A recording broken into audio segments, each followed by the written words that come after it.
Another story we have to turn to right now, though, the lawsuit to invalidate Elon Musk's 2018 compensation package awarded by Tesla's board of directors.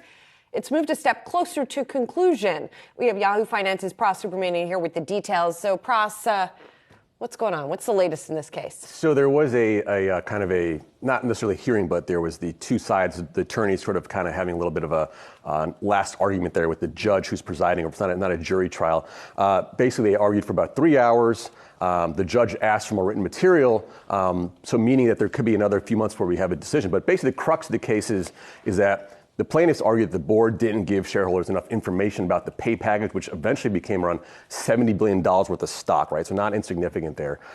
This pay package was to keep Musk more motivated to do work at Tesla, but he went out and he's co-CEO of SpaceX, and then he eventually bought Twitter at some point. So there's that there, and then the problem with board management, right, is the board is handpicked by Musk, as they're alleging, and can they actually have oversight and actually manage Musk? And the plaintiffs say no, they can't. The defense obviously is arguing against that case. So it basically comes down to what the judge believes is true, and it seems that there's indication from the New York Times that the question the judge was posing to plaintiff's counsel seemed to be that he was maybe leaning in favor of ruling in their favor. But the question is damages.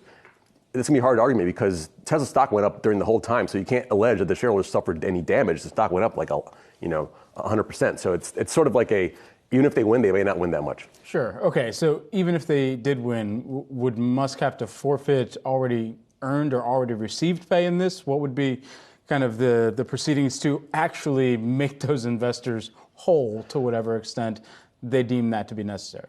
I don't think I'm not an expert when it comes to these types of damage situations, but my belief is that they won't claw it back from Musk. It'll be a settlement that the actual company will have to pay shareholders out in some fashion, and lawyers will of course get a cut of that, but it won't actually be coming out of Musk's its wallet, as far as I know. All right, Pras, thanks so much. Very interesting case. Not a lawyer. Don't take any advice from me. But the lawyers are like the house, and the house always wins. So. Yeah, that's true. They win no matter who wins. Right. It's true.